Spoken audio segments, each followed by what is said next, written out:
Hello students, ધોરણ 10ની exam નજીક આવે છે ત્યારે વિજ્ઞાનમાં વિભાગ એ માટે છોકરાઓ છે એ કન્ફ્યુઝ થતા હોય છે.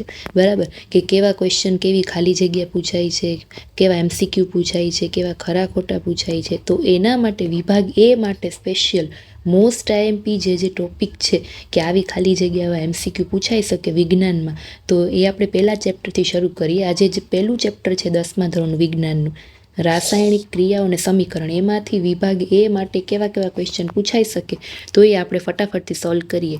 પછી નેક્સ્ટ વિડીયોમાં બીજું ચેપ્ટર, એના પછીના વિડીયોમાં ત્રીજું ચેપ્ટર, એવી રીતે આપણે અલગ અલગ ચેપ્ટરના જોતા જઈશું.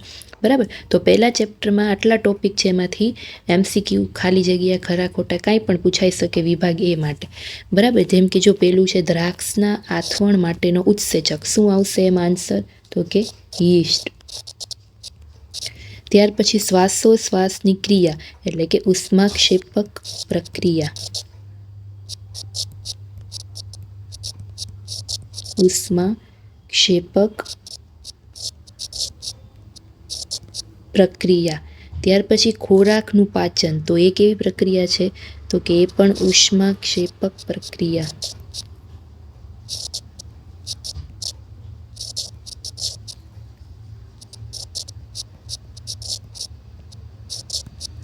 ત્યાર પછી ખાતર બનવું, તો એ ઉષ્માક્ષેપક પ્રક્રિયા. જો આવા ઘણી બધી વખત ખાલી જગ્યામાં પૂછાયેલા છે, એટલે જ્યારે પણ એક્ઝામ દેવા જાઓ ત્યારે આવી રીતે આ વિડીયોના રિવિઝન એક વખત જોઈને જજો. પછી ધડાકાભર સળગતો વાયુ કયો છે? તો કે હાઇડ્રોજન. કયો વાયુ છે? હાઇડ્રોજન. ત્યાર પછી દહનશીલ વાયુ કયો છે? કયો? દહનશીલ વાયુ. તો એમાં શું આવશે? તો કે હાઇડ્રોજન.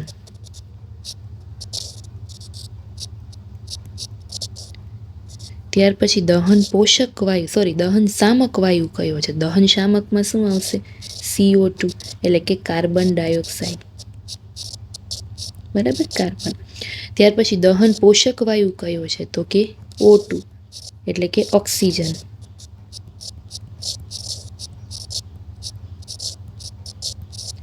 ત્યાર પછી સૌથી વધુ સક્રિય ધાતુ છે એ કઈ છે? સૌથી વધુ સક્રિય ધાતુ છે એ કઈ છે? તો આન્સર આવશે પોટેશિયમ.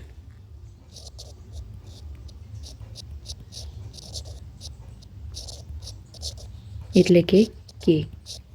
ત્યાર પછી નીપજ, તો કે જમણી બાજુ. નીપજ જે મળે એ જમણી બાજુ, આવું પણ ઘણીવાર પૂછાય છે એક્ઝામમાં. અને પ્રક્રિયક છે એ ક્યાં હોય? તો કે ડાબી બાજુ. પછી H2O વિદ્યુત વિભાજન, તો કે એનોડ પર ઓક્સિજન ને કેથોડ પર હાઇડ્રોજન. બરાબર, આ બે વસ્તુ યાદ રાખજો, હું લખી દઉં છું. એનોડ પર ઓક્સિજન અને કેથોડ પર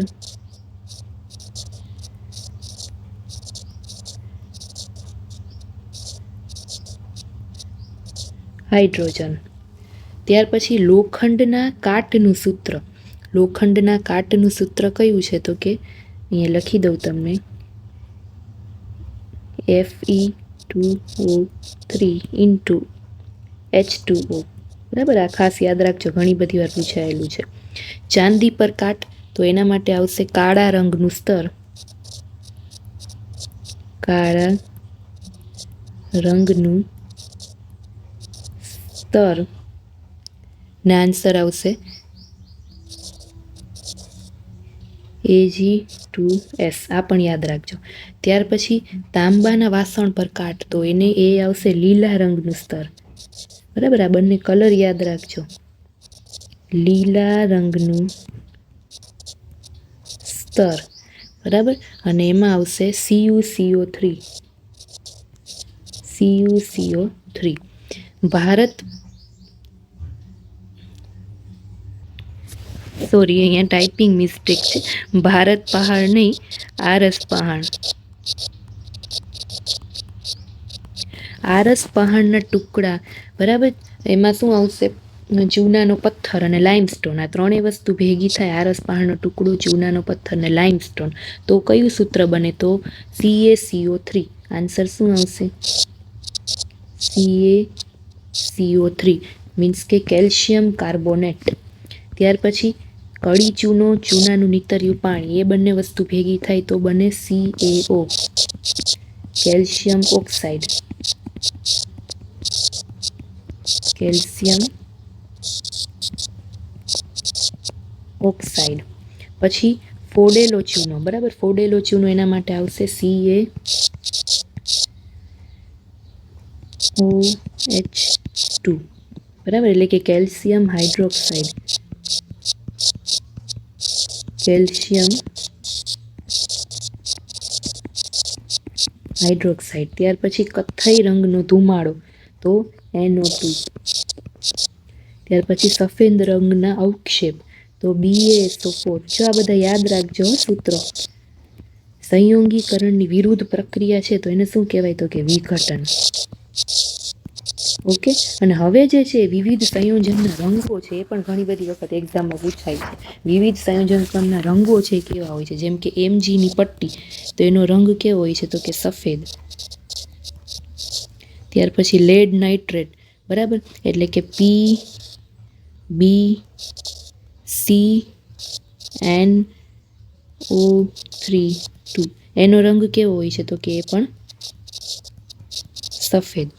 ત્યાર પછી લેડ આયોડાઇડ, લેડ આયોડાઇડનો રંગ એટલે કે PbI2,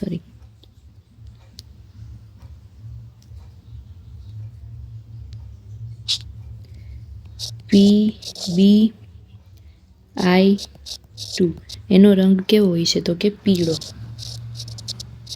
ત્યાર પછી ફેરસ સલ્ફેટ FeSO4, એનો રંગ કેવો હોય છે? તો કે લીલો. ત્યાર પછી ફેરિક ઓક્સાઇડ Fe2O3, તો એનો રંગ કેવો હોય છે? તો કે કથ્થઈ. ત્યાર પછી કોપર સલ્ફેટ એટલે કે CuSO4, એનો રંગ કેવો હોય છે? તો કે ભૂરો. ત્યાર પછી કોપર ઓક્સાઇડ એટલે કે CuO, તો એનો રંગ હોય છે કાળો. પછી સોડિયમ સલ્ફેટ એટલે કે Na2SO4, એનો રંગ તો કે રંગવિહીન હોય છે, કોઈ રંગ હોતો નથી. જો આવું પૂછાઈ જાય એક્ઝામમાં, આપણે કન્ફ્યુઝ થઈ જાય. પછી બેરિયમ ક્લોરાઇડ એટલે કે BaCl2, એ પણ કેવો હોય છે? તો કે રંગવિહીન, એનો પણ કોઈ રંગ હોતો નથી. તો આ પહેલા ચેપ્ટરના જે વિભાગ એમાં પૂછાઈ શકે વિજ્ઞાનમાં, એવા મેં જે મેઇન ટોપિક હતા એ લઈ લીધા છે. અને આની PDF છે પણ હું મારી ટેલિગ્રામ ચેનલ છે એમાં મૂકી દઈશ, તો ત્યાંથી પણ ડાયરેક્ટ તમે વાંચી શકશો. ટેલિગ્રામની લિંક તમને ડિસ્ક્રિપ્શનમાં મળી જશે. તો જે લોકો નવા સ્ટુડન્ટ છે એ લોકો ખાસ ચેનલને સબસ્ક્રાઈબ કરી લેજો.